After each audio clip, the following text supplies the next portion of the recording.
할렐루야. 네, 오전에 이어서 말씀 계속 묵상하겠습니다. 요한계시록 2장 9절부터 들어가겠습니다. 요한계시록 2장 9절부터 11절입니다. 내가 내 환난과 궁핍을 나누니 실상은 내가 부요한 자니라. 자칭 유대인이라 하는 자들의 회방도 아노니 실상은 유대인이 아니요 사단의 회라. 내가 장차 받을 고난을 두려워 말라. 볼지어다 마귀가 장차 너희 가운데서 몇 사람을 옥에 던져 시험을 받게 하리니 너희가 10일 동안 환난을 받으리라. 내가 죽도록 충성하라. 그리하면 내가 생명의 면류관을 내게 주리라. 귀 있는 자는 성령이 교회들에게 하시는 말씀을 들을지어다. 이기는 자는 둘째 사망의 해를 받지 아니하리라. 아멘. 아멘. 자, 오전에 이어서 두 번째 교회입니다. 두 번째 교회 이름은 서머나 교회입니다. 서머나 교회에 주신 말씀은 계시록 2장 8절부터 11절까지의 말씀입니다. 이 교회는 권면받은 교회다. 왜? 회개하라는 말씀이 없는 교회이기 때문입니다. 그리고 주신 말씀은 죽도록 충성하라. 이런 말씀을 받은 교회입니다. 자, 그럼 이제 2장 9절부터 들어가도록 하겠습니다. 자, 2장 9절 다시 한번 읽어주세요. 내가 내 환난과 궁핍을 아노니 실상은 내가 부요한 자니라. 자칭 유대인이라 하는 자들의 해방도 아노니 실상은 유대인이 아니요 사단의 회라. 아멘. 네. 자, 2장 9절에서는 이 서머나 교회에 예수님이 인정하시는 부분을 말씀하십니다. 근데 인정하시는 게 굉장히 마음이 짠한 것입니다. 그래서 이 서머나 교회는 7교회 중에서 눈물을 가장 많이 유발하는 교회가 서머나 교회이기도 합니다. 자, 왜냐하면은 이 교회에 예수님이 아시는 그 실정은 뭐냐면 환난과 궁핍을 아노니 이렇게 되어 있습니다. 그래서 복음 받은 우리가 환난 속에 궁핍 속에 있는 것 절대로 누가 알고 계신다? 예수님이 알고 계신다는 겁니다. 그래서 그 환난과 궁핍 속에 있을 때 예수님을 만날 수 있는 가장 좋은 기회라고도 볼 수 있는 것입니다. 그래서 환난과 궁핍을 아노니 이렇게 말씀합니다. 자, 그러면 환난과 궁핍 당하고 있는 것을 아노니 이렇게 말씀합니다. 그럼 환난과 궁핍은 실제적 생활 속에서 겪고 있는 그 고난을 뜻하는 겁니다. 그래서 이것은 육적으로 오는 환난, 육적으로 오는 궁핍이라는 것입니다. 자, 그런데 이상하게 환난과 궁핍은 같이 다닙니다. 환난이 오면 뭐가 같이 다닌다? 짝꿍이에요. 이게 둘이서. 그래서 우리가 환난과 궁핍을 이렇게 보면은 자, 환난이 있으면 뭐라도 있어야지. 그렇죠? 환난이 있으면 돈이라도 있으면 그 환난의 아픔을 좀 그래도 감해서 이렇게 갈 수 있는데 환난이 오니까 궁핍이 또 따라왔다는 겁니다. 그래서 환난이 있으면 돈이라도 있든지 아니면 돈이 없으면 뭐라도 없어야 환난에다 없어야 좀 살 수 있는데 이게 꼭 같이 다닌다는 것입니다. 그래서 환난과 궁핍을 당하고 있는 현실을 내가 알고 있다 이렇게 말씀하십니다. 그래서 환난과 궁핍 당할 때 흘리는 눈물 또한 하나님이 다 보고 계신다는 것입니다. 그래서 환난과 궁핍을 아노니 그 다음에 이제 좀 소망적인 말씀이 나옵니다. 뭐라고 하는가 보십시오. 자, 실상은 내가 무엇한 자라 부요한 자니라 이렇게 말씀합니다. 자, 환난과 궁핍을 아노니 실상은 내가 무엇한 자라 부요한 자라 이렇게 말씀하십니다. 그럼 이것은 자, 실질적 부요함이 아니라 이것은 영적 부요함을 뜻하는 것입니다. 영적으로는 아주 부요함을 가지고 있다는 것입니다. 그래서 환난과 궁핍을 당하고 있지만 부요한 자다. 쉽게 말하면 이런 거죠. 지갑을 열어보니까 돈은 찾아볼 수도 없다는 겁니다. 그러나 하나님이 보실 때 너는 영적으로는 아주 무엇한 자다, 부요한 자노라, 이렇게 말씀하시는 겁니다. 그래서 이 말씀을 통해서 우리는 이 서머나 교회에 이 내면에 숨겨놓으신 하나님의 그 깊은 뜻을 알아야 됩니다. 왜냐하면 육적으로도 궁핍하고 영적으로도 가난하다면 이 교회는 절망 그 자체입니다. 그러나 육적으로는 어때요? 환난과 궁핍을 당하고 있지만 영적으로는 부요한 자니까 이걸 어떻게 반전시킬 수 있다는 것이죠. 그래서 이 말씀을 통해서 서머나 교회의 소망적인 면을 볼 수 있어야 됩니다. 그래서 이게 굉장히 우리에게 시사하는 바가 큰 것입니다. 자, 보세요. 환난과 궁핍을 이제 육적으로 당하고 있는 건 현실인 겁니다. 그럼 보세요. 자, 우리가 말씀은 절대로 돈을 쫓아가지 않죠. 말씀은 오직 말씀으로만 가는 것입니다. 그런데 말씀 쫓아가다 보면 어느 절엔가 뭔 쫓아옵니까? 물질은 저절로 쫓아오게 돼 있는 거죠. 그런데 이게 순서가 바뀌게 되면 물질을 쫓아서 말씀은 절대 가지 않습니다. 그래서 말씀 쫓아가면 물질은 저절로 때가 되면 쫓아오게 되어 있는 것이죠. 이게 영적인 부요, 육적인 부요를 다 갖출 수 있는 굉장히 큰 비밀인 것입니다.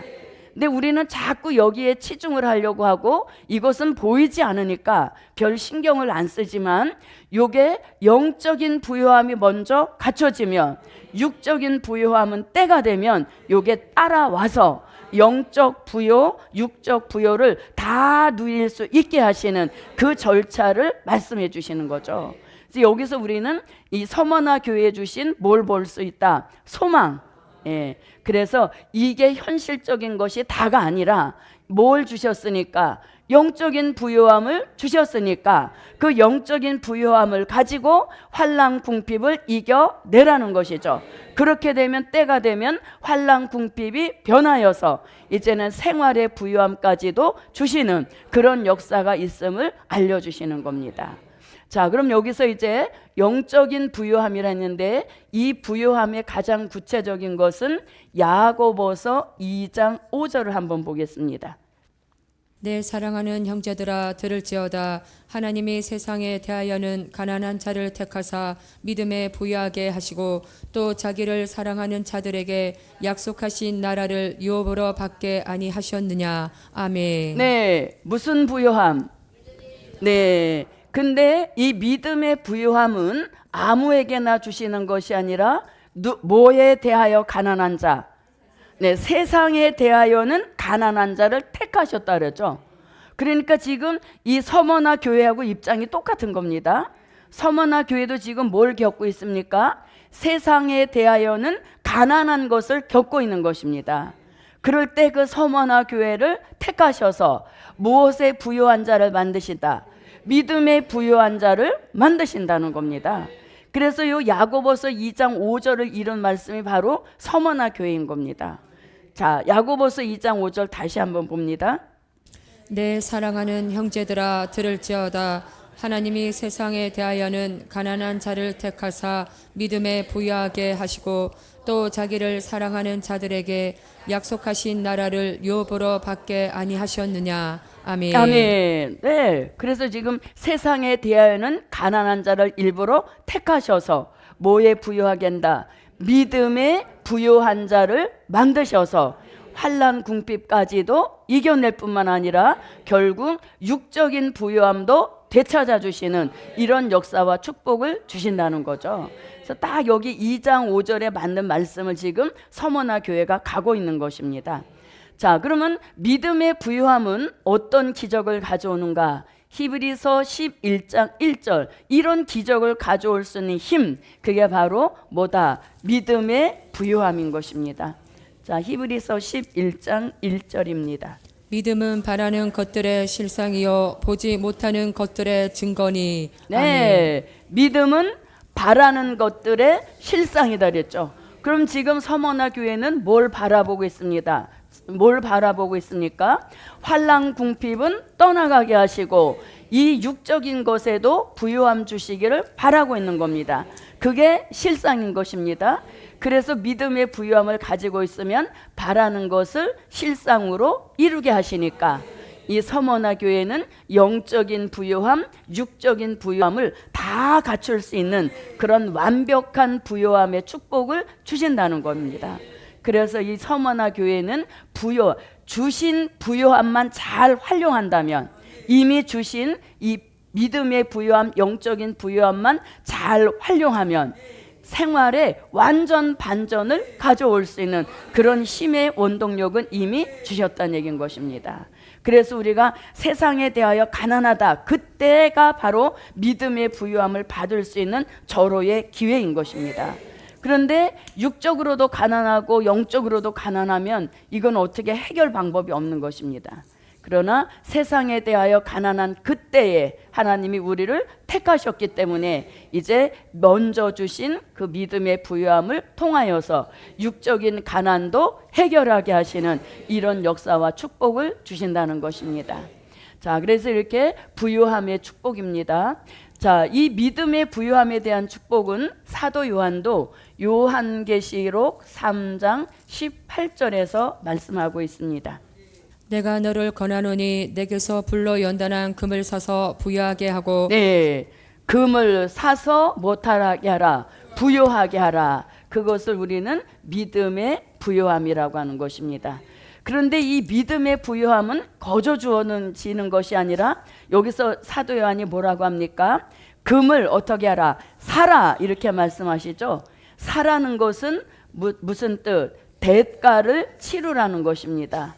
그럼 그 대가를 치른다는 게 뭘 뜻하느냐? 그 대가가 바로 말라기 3장 2절로 3절에서 요 믿음의 부요함을 얻기 위하여 치루어야 할 대가를 아주 정확하게 말씀하고 있습니다. 그의 임하는 날을 누가 능히 당하며 그의 나타나는 때에 누가 능히 소리요. 그는 금을 연단하는 자의 불과 표백하는 자의 재물과 같을 것이라. 그가 은을 연단하여 깨끗게 하는 자같이 앉아서 레위 자손을 깨끗게 하되 금은같이 그들을 연단하리니 그들이 의로운 재물을 나 여호와께 드릴 것이라. 아멘. 네. 자, 믿음의 부요함을 받기 위하여서 대가를 치러야 되는데 그 대가가 무엇이다? 불같은 시련 연단 속에 꼭 들어가야 이 믿음의 부요함을 창출해 주신다는 것입니다. 그래서 우리가 불같은 연단 속에 들어가서 믿음의 부요함을 받으시고 그 믿음의 부요함을 통하여서 육적인 가난까지라도 해결하게 하시는 그런 역사와 축복을 받으라는 것입니다. 그래서 이 서머나 교회는 사실상 모든 부를 다 받은 거나 마찬가지입니다. 무슨 부를 이미 받았기 때문에, 믿음의 부요함을 이미 받았기 때문에 지금 현실적으로 겪고 있는 환난 궁핍은 언젠가는 이것이 해결될 수 있다는 겁니다. 자, 그럼 우리가 이제 이 영적인 부요함에서 또 어떤 부요함을 얻을 수 있는가 하면, 자, 말씀의 부요함도 와야 합니다. 말씀의 부요함 받기 원하시면 아멘. 하나님의 사람으로서 주의 종이 그렇게 말씀하시죠. 목사는 뭘 가지고 다닐 필요가 없다. 명함을 가지고 다닐 필요가 없다고 하시죠. 뭘 통해서 본인을 나타낸다고? 설교를 통해서 본인을 나타낸다는 겁니다. 그래서 말씀의 부요함은 필수인 것입니다.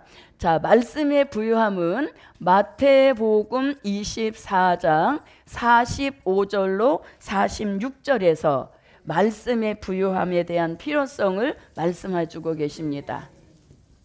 충성되고 지혜 있는 종이 되어 주인에게 그 집 사람들을 맡아 때를 따라 양식을 나눠줄 자가 누구뇨?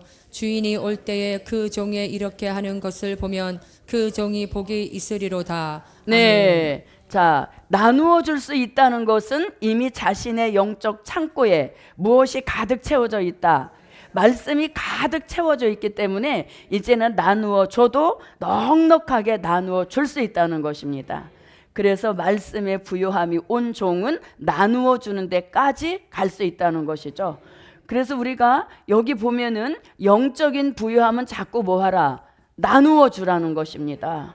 나누어 주면 없어질 것 같은데 더 새로운 말씀, 더 차원 높은 진리를 채워주셔서 또 그 다음에 또 나누어 줄 수 있는 그런 역사가 계속 공급이 된다는 얘기인 것입니다. 그래서 영적인 부요함은 자꾸 나누어져야 되는 것입니다. 그런데 우리가 육적인 부요는 어떻습니까? 육적인 부요는 나누어 주면 빠져나간 표가 나지 않습니까? 그래서 나누기를 꺼려 하는데 사실은 이 육적인 부요함도 나누어 줄 수 있는 그런 축복이 와야 하겠습니다. 나누어 준다니까 뭐 동량 준다 이런 말도 되지만 육적인 부요함을 이미 받았다면 이제 하나님 앞에 드리는 일에 인색함이 없어야 되겠습니다.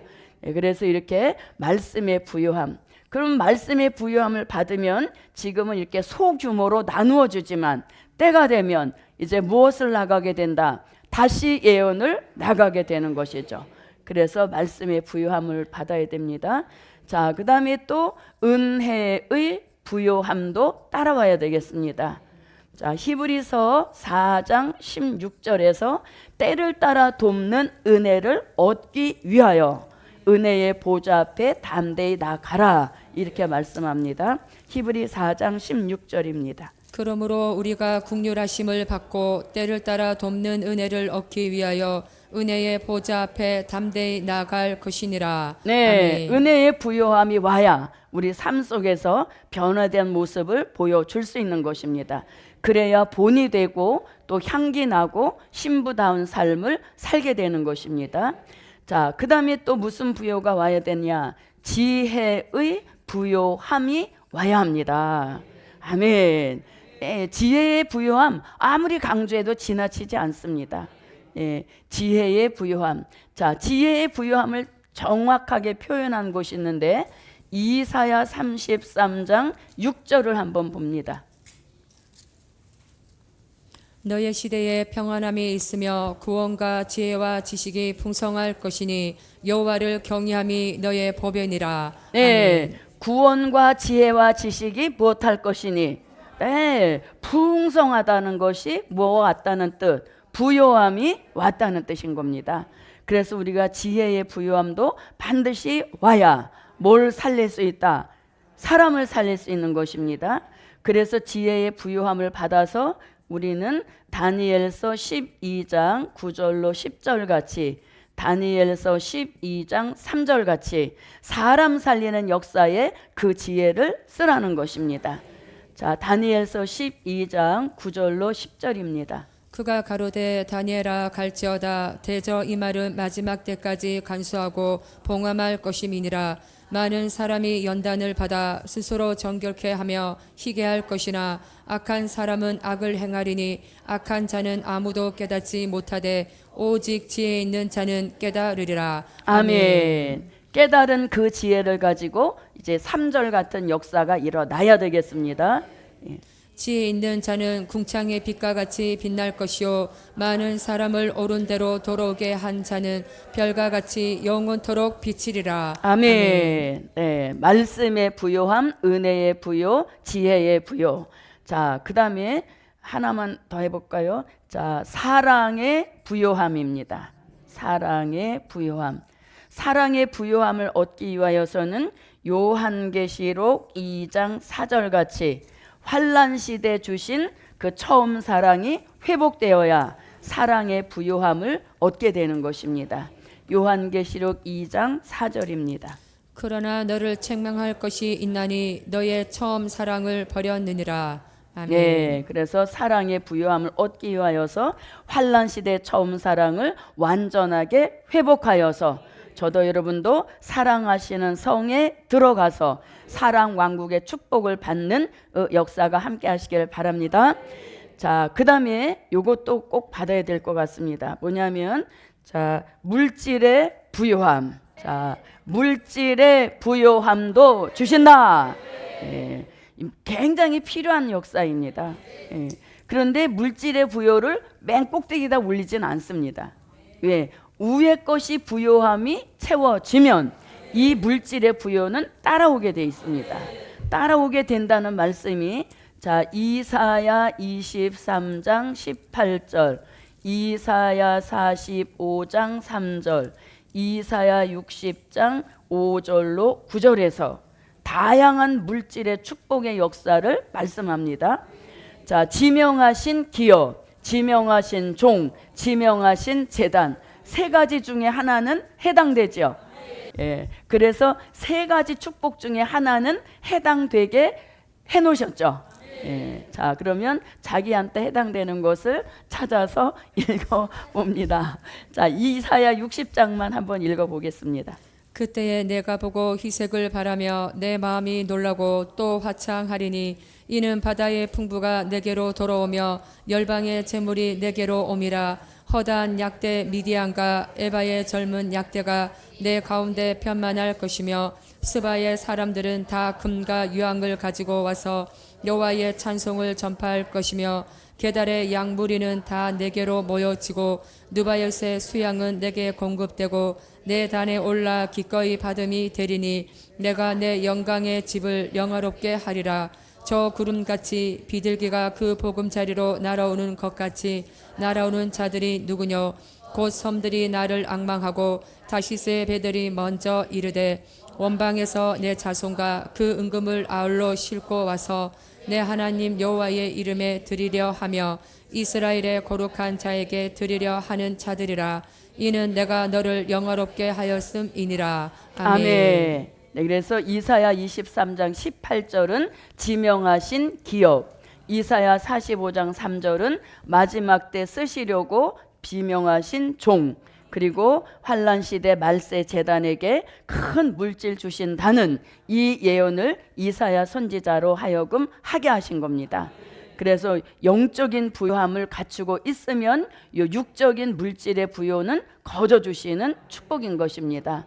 저도 여러분도 이 순서대로의 부요함의 축복을 받으셔서 결국은 물질의 부요함까지 받으셔서 영원한 복음의 뒷바라지를 잘 할 수 있는 그런 물질 있는 종의 축복이 함께 하시기를 바랍니다.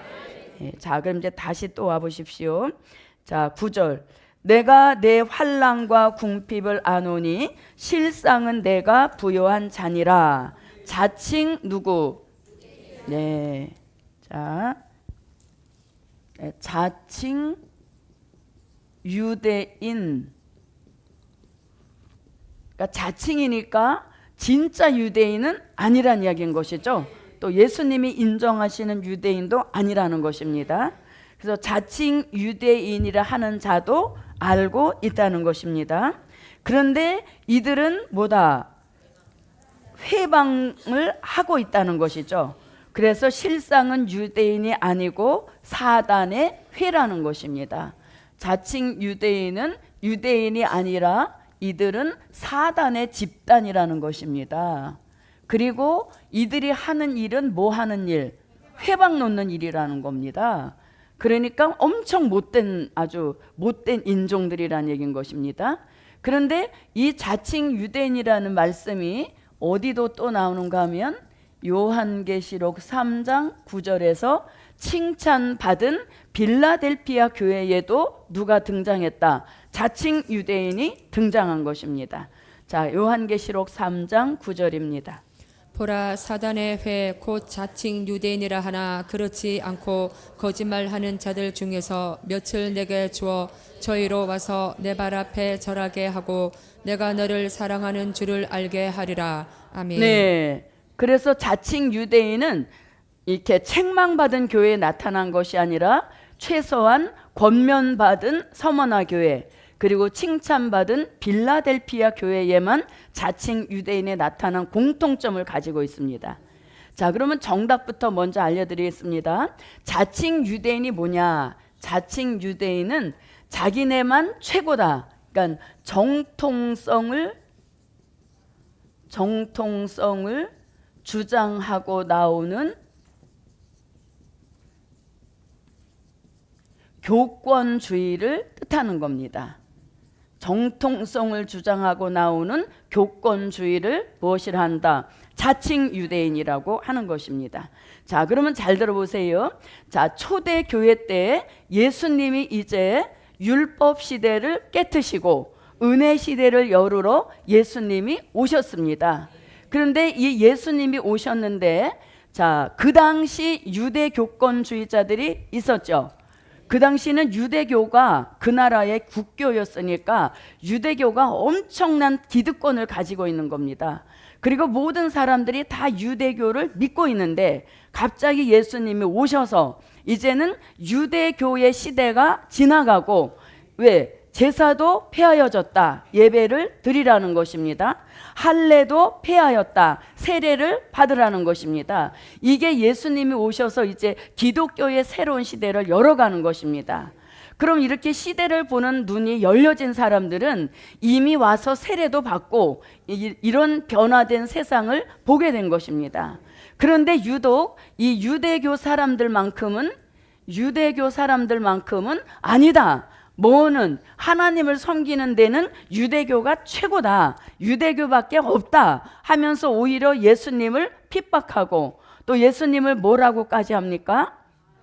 너는 요셉의 아들이야. 너는 하나님의 아들이 아니야. 사람의 아들이야. 이렇게 말하고 또 너는 귀신의 왕이야 하면서 예수님을 막 핍박하고 심지어는 예수님을 어디에? 십자가에 넘겨주는 고소를 한 그 장본인이 유대교권 사람들이란 얘기인 것입니다. 그러나 보세요. 그러니까 유대교권 사람들은 예수님 시대에도 예수님을 회방했지 않습니까? 예.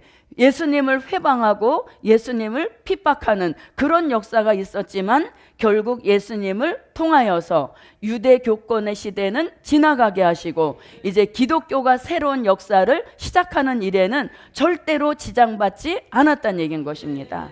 그래서 이 유대교라는 이 말은 여기서 유대인이라고 하는 것은 우리 시대에도 야 무슨 계시록이야. 여기서 뭐 한다고 합니까? 회방 놓는다고 하지 않습니까? 그래서 이들은 우리가 하고 있는 말세복음에 대적하는 일을 하고 있다는 것입니다. 야 계시록 잘못돼서 하지마 뭐 이런 식으로 회방을 놓고 핍박을 한다는 것입니다. 그래서 여기서 자칭 유대인이라고 하는 것은 정통성을 주장하고 나오는 은혜시대 교권주의를 뜻하는 것입니다. 그래서 자 보십시오.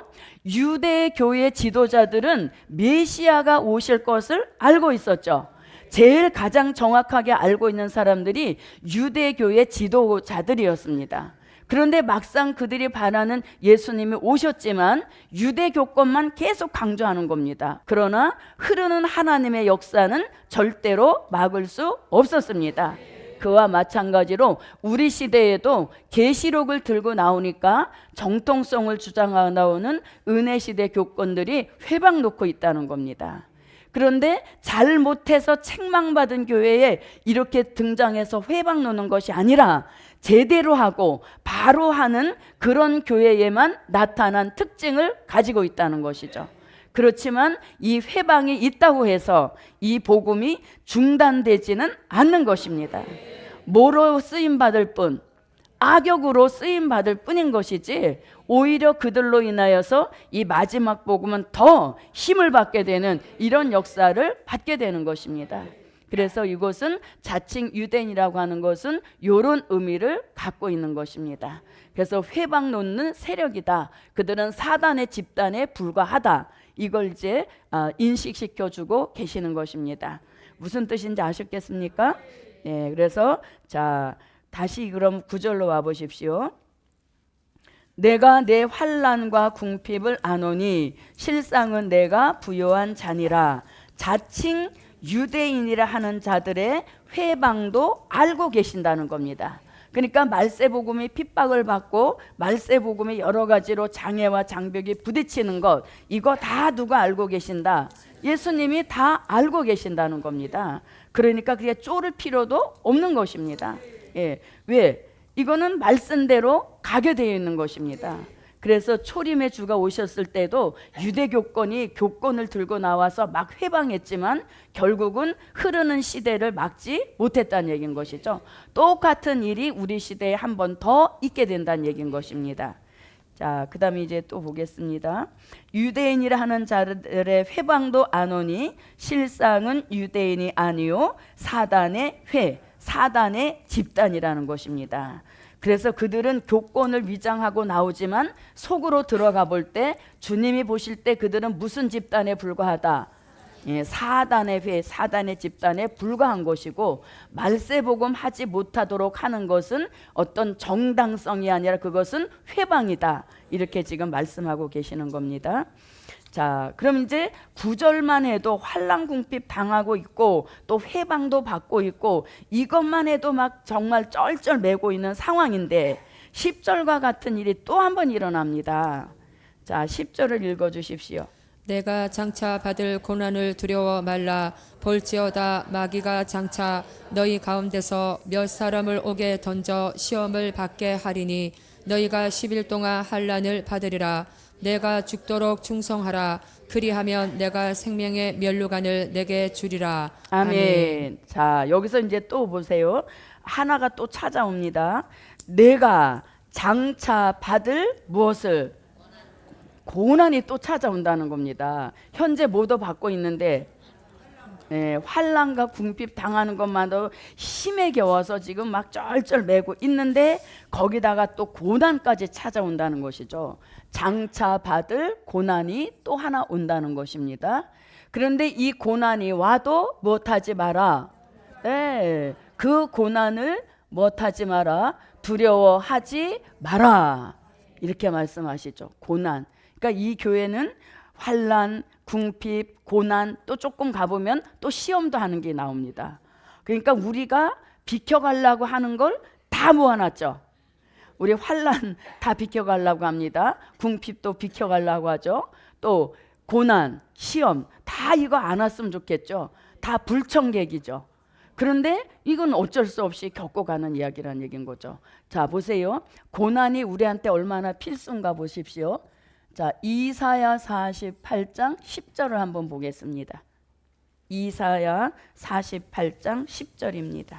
보라, 내가 너를 연단하였으나 은처럼 하지 아니하고 너를 고난의 풀무에서 택하였노라. 네, 아멘. 어디에서? 네, 고난의 풀무에서 우리를 뭐 하셨다? 택하셨다, 이렇게 말씀하십니다. 그러니까 이 고난은, 자, 고난이 없이 말세복음을 갈 수 있다는 것은 그야말로 복음 안에 금수저입니다. 왜요? 고난 없이 이 복음을 받아서 갈 수 있다는 것은 복음 안에 무엇과 같다고요? 금수저와 같은 거예요. 그런데 여기서 보십시오. 택한 것 자체가 고난의 풀무에서 택하였노라. 그러니까 고난은 뭐다고?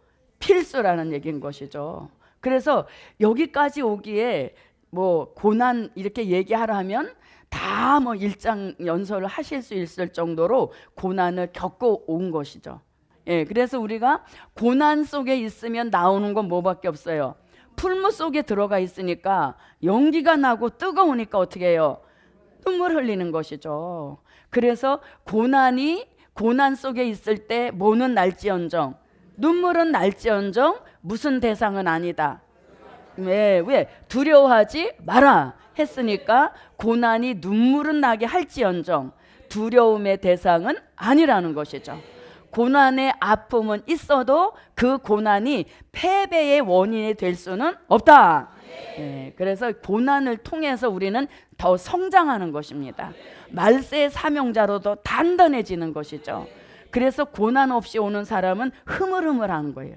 힘이 없어. 그러나 적당한 고난을 받으며 온 사람은 영의 세계에서 정신을 바짝 차리고 약어졌어요. 약어졌다는 게 다른 뜻이 아니라 야물어졌다는 뜻이죠. 왜? 고난을 자꾸 받으면서 내가 단단해진다는 얘기죠.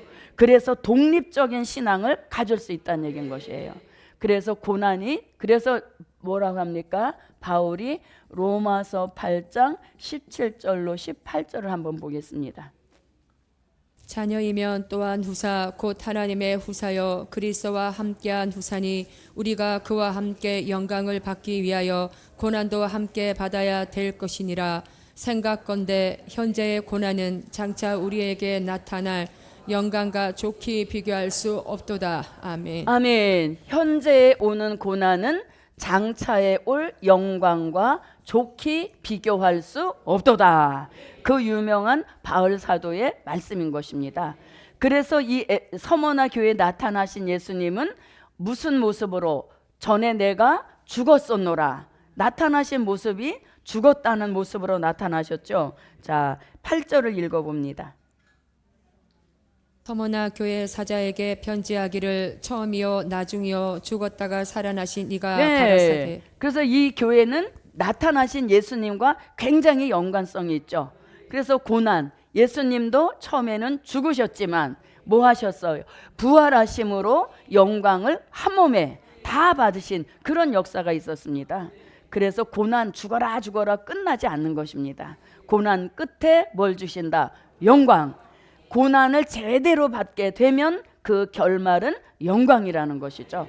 그러니 무엇하지 마라, 두려워하지 말라는 것입니다. 그래서 고난이 못 나게 할지언정, 눈물은 나게 할지언정, 무슨 대상은? 두려움의 대상은 절대 아니란 얘기인 것입니다. 그리고 고난이 나를 넘어지게 만드는 그 원인이 돼서는 안 된다는 것이죠. 고난을 통해서 내가 더 단단해지는 그런 역사를 받아야 되겠습니다. 자, 그러면 두려워하지 마라 라고 하는 것은 넌 고난을 이길 수 있어 하고 응원해 주시는 메시지죠. 너는 고난을 이길 수 있다 하고 응원의 메시지로 너 그 고난 두려워하지 마라. 뭘 주셨으니까? 믿음의 부요함을 주셨으니까 그 믿음의 부요함을 가지고 그 고난을 이겨라. 그러니까 여기 뭐 승리의 메시지를 여기다 넣어 놓으신 거죠.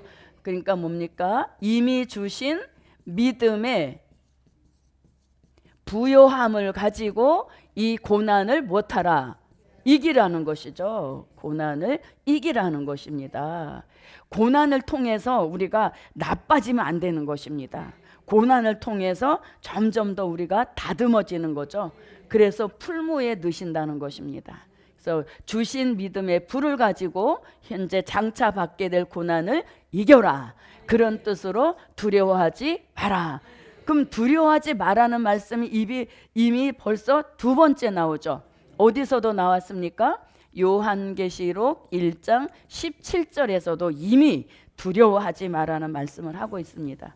내가 볼 때에 그 발 앞에 엎드려져 죽은 자 같이 되매 그가 오른손을 내게 얹고 가라사대 두려워 말라 나는 처음이요 나중이니. 아멘. 네, 여기서도 두려워 마라. 그러니까 서머나 교회는 지금 자칭 유대인이 막 회방을 놓는 겁니다. 자칭 유대인이 사단의 아주 집단을 이루어 가지고 이 말세 복음에 대한 협박까지 막 하는 것입니다.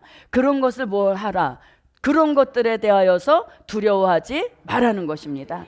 그래서 말세 복음에서 우리를 가장 힘들게 만드는 것은 두려움인 것입니다. 교권의 두려움, 또 환경의 두려움, 이런 것들에게 눌리켜 있으면 절대 일어나지 못하는 것입니다. 그래서 여기서는 고난을 두려워하지 마라. 그럼 이제 이들이 받게 될 고난이 뭐냐 이겁니다. 그 고난을 이제 알려주는 겁니다. 보십시오. 10절. 내가 장차 받을 고난을 두려워 말라. 볼지어다. 이제 고난의 내용. 마귀가 장차 너희 가운데 몇 사람을 옥에 던진다는 것이죠. 옥이 어디입니까? 감옥. 예. 감옥에 가는 일도 생긴다는 거예요. 아유, 오늘 괜히 왔다. 예. 내 말씀대로 보면 그렇습니다. 그래서 마귀가 장차 너희 가운데서 몇 사람을 옥에 던져 뭘 받게 한다? 시험을 받게 한다는 것입니다. 그러니까 또 이 교회는 또 뭐까지 온다? 시험도 온다는 겁니다. 네. 그래서 이 교회는 시험도 온다는 겁니다. 그런데 이 시험이 무한정 가는 것이 아니라 며칠 동안만. 네. 보십시오. 자, 시험을 받게 하리니 너희가 10일 동안만 환난을 받게 된다는 것입니다. 그러니까 이 시험 기간이 열흘 10일이라고 했습니까? 네, 10일 동안 이렇게 되어 있습니다. 자, 그러니까 시험의 기간도 다 뭐가 있다? 예정하신 기간이 있다는 것입니다. 자, 10일 동안 옥에 갇히는 시험을 받게 될 것이다. 그래도 네가 이 영원한 복음에 대한 절대성을 계속 가질 것이냐, 이런 것들을 이제 시험하는 기간이 있다는 것입니다. 자, 그럼 요 10일 동안이란 말씀이 아주 적절하게 예로 들 수 있는 말씀이 있습니다. 그게 어딘가 하면 다니엘서 1장 12절부터 15절까지 한번 보겠습니다. 11절부터 봅시다. 한간정이 세워 다니엘과 하나냐와 미사엘과 아사랴를 감독하게 한 자에게 다니엘이 말하되 청하오니 당신의 종들을 열흘 동안 시험하여 채식을 주어 먹게 하고 물을 주어 마시게 한 후에 당신 앞에서 우리의 얼굴과 왕의 진미를 먹는 소년들의 얼굴을 비교하여 보아서 보이는 대로 종들에게 처분하소서 하매 그가 그들의 말을 쫓아 열흘을 시험하더니 열흘 후에 그들의 얼굴이 더욱 아름답고 살이 더욱 윤택하여 왕의 진미를 먹는 모든 소년보다 나아 보인지라. 네. 아멘. 자, 12절에 보니까 청하오니 당신의 종들을 열흘 동안 무엇하여 시험하여. 그러니까 다니엘 선지자도 열흘이란 말을 썼고 시험이란 말을 썼죠. 근데 사도 요한도 10일 동안 시험을 받으리라. 그런데 다니엘과 그 친구들은 10일 동안의 시험을 어떻게 했습니까? 견뎌 이겨냈죠. 그랬더니 승리를 이루어서 나머지 포로였지만 모든 그들이 원하는 것들에 대한 자유가 보장되는 이런 결과를 가져왔다는 겁니다.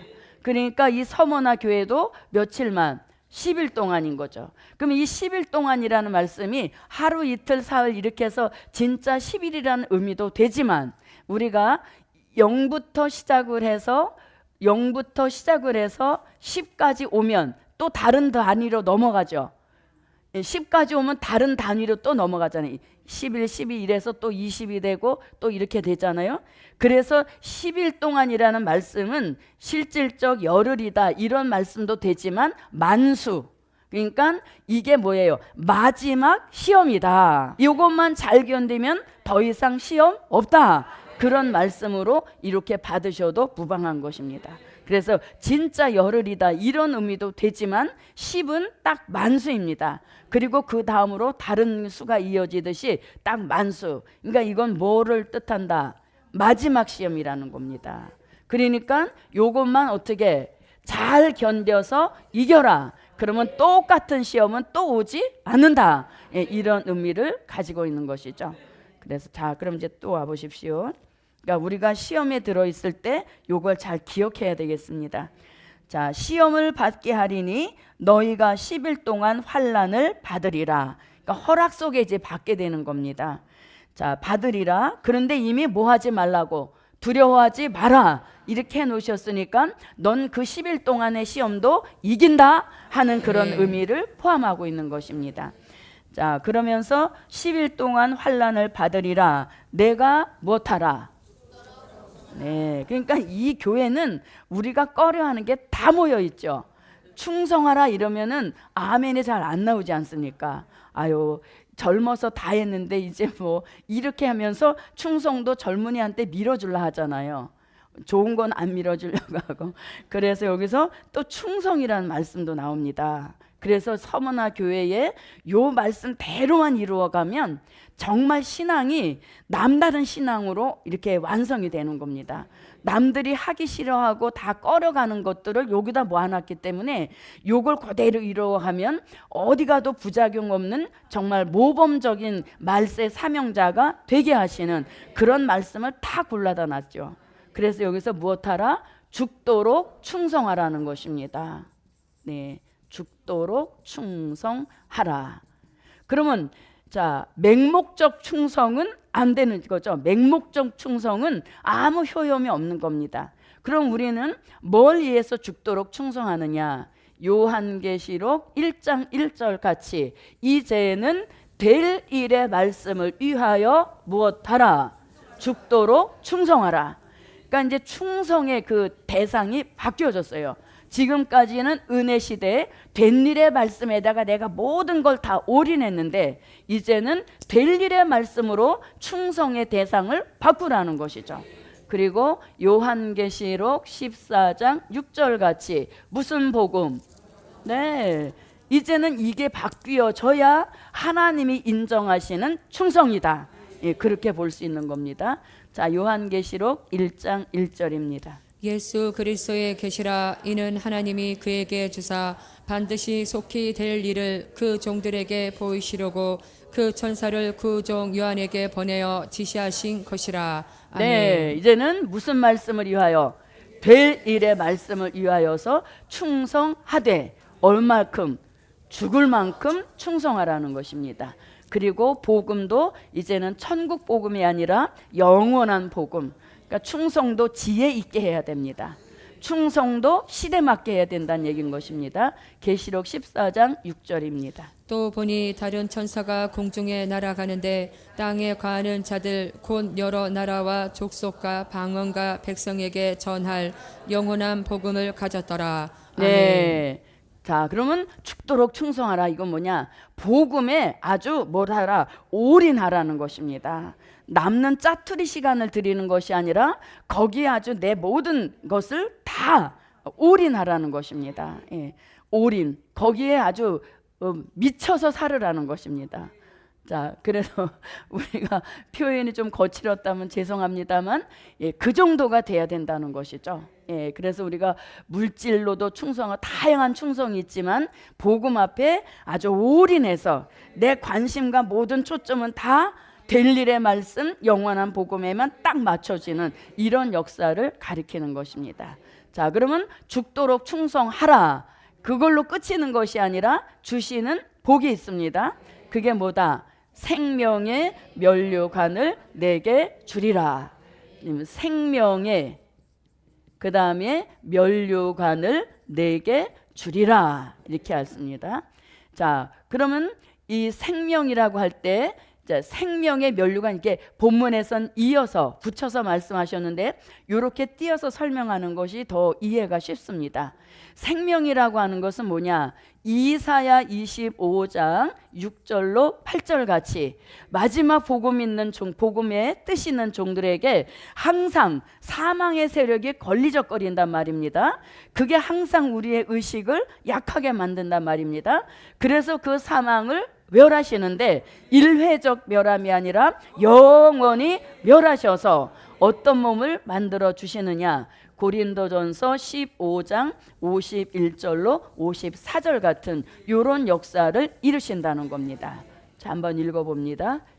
만군의 여호와께서 이 산에서 만민을 위하여 기름진 것과 오래 저장하였던 포도주로 연회를 베푸시리니 곧 골수가 가득한 기름진 것과 오래 저장하였던 맑은 포도주로 하실 것이며 또 이 산에서 모든 민족의 그 가려워진 면박과 열방의 그 덮인 휘장을 제하시며 사망을 영원히 멸하실 것이라. 주 여호와께서 모든 얼굴에서 눈물을 씻기시며 그 백성의 수치를 온 천하에서 제하시리라. 여호와께서 이같이 말씀하셨느니라. 아멘. 아멘. 예언의 성취입니다. 보라, 내가 너희에게 비밀을 말하노니 우리가 다 잠잘 것이 아니요 마지막 나팔의 순식간에 호련히 다 변화하리니 나팔 소리가 나매 죽은 자들이 썩지 아니할 것으로 다시 살고 우리도 변화하리라. 이 썩을 것이 불갑을 썩지 아니할 것을 입겠고 이 죽을 것이 죽지 아니함을 입으리로다. 이 썩을 것이 썩지 아니함을 입고 이 죽을 것이 죽지 아니함을 입을 때에는 사망이 이김에 삼킨 바 되리라고 기록된 말씀이 응하리라. 아멘. 아멘. 자, 그러면 생명은 이런 뜻입니다. 죽지 않고 살아서 면류관 받는 데까지 나가는 것 내가 보장한다. 이런 의미를 가지고 있습니다. 그럼 여기서 면류관은 계시록 20장 4절로 6절에서 말씀하시는 왕권의 축복을 뜻하는 것입니다. 그러니까 이 교회는 죽도록 충성을 한 겁니다. 아주 목숨 걸고 충성을 했다는 것이죠. 그래서 죽고자 했더니 생명을 영원히 보장해 주셔서 죽지 않고 살아서 천년을 살게 하시는 축복을 보장해 주신다. 예, 이런 의미를 갖게 되겠습니다. 계시록 20장 4절로 6절입니다. 또 내가 보자들을 보니 거기 앉은 자들이 있어 심판하는 권세를 받았더라. 또 내가 보니 예수의 증거와 하나님의 말씀을 인하여 목배임을 받은 자의 영혼들과 또 짐승과 그의 우상에게 경배하지도 아니하고 이마와 손에 그의 표를 받지도 아니한 자들이 살아서 그리스도로 더불어 1000년 동안 왕노릇하니 그 나머지 죽은 자들은 그 천년이 차기까지 살지 못하더라. 이는 첫째 부활이라. 이 첫째 부활에 참여하는 자들은 복이 있고 거룩하도다. 둘째 사망이 그들을 다스리는 권세가 없고 도리어 그들이 하나님과 그리스도의 제사장이 되어 천년 동안 그리스도로 더불어 왕노릇하리라. 아멘. 아멘. 네, 그래서 에베소 교회에 주신 말씀 또한 죽도록 충성인 것입니다. 그러니까 충성은 환경을 보고 요구하시지 않습니다. 오히려 환경은 죽을 만큼 환난, 궁핍, 또 고난, 시험 이런 것들이 계속적으로 불어옴에도 불구하고 이 교회에 요구하신 것은 충성이라는 것입니다. 그래서 하나님이 요구하시는 충성은 좋은 환경에서 바라시는 게 아니라 내가 지금 처해 있는 곳에서 최선을 다하는 그 역사를 가리키는 것입니다. 그래서 아무쪼록 저도 여러분도 얼만큼 죽을 만큼 복음 역사에 올인하라. 그런 사람은 죽음을 보지 않고 천년을 살게 하시는데 그것도 평범한 삶이 아니라 왕권의 축복을 내가 예비해 놓았노라. 이러한 말씀을 주고 계십니다. 오늘은 10절까지 마쳤습니다. 드려진 헌금을 위하여 기도하겠습니다. 고맙고 감사하신 아버지 하나님, 서머나 교회가 너무나 힘들고 어려운 환경이지만 그 교회에 요구하시는 것은 충성이었습니다. 혹시 우리가 서머나 교회와 같이 환난, 궁핍, 시험, 고난 가운데 있다면 그때가 복음을 위하여 충성할 때인 줄 알게 하시고 충성하는 종들마다 왕권의 축복을 보장하여 주시옵소서. 감사의 예물 귀하게 쓰여지게 하실 줄 믿사옵고 예수 그리스도의 이름으로 기도하옵나이다. 아멘.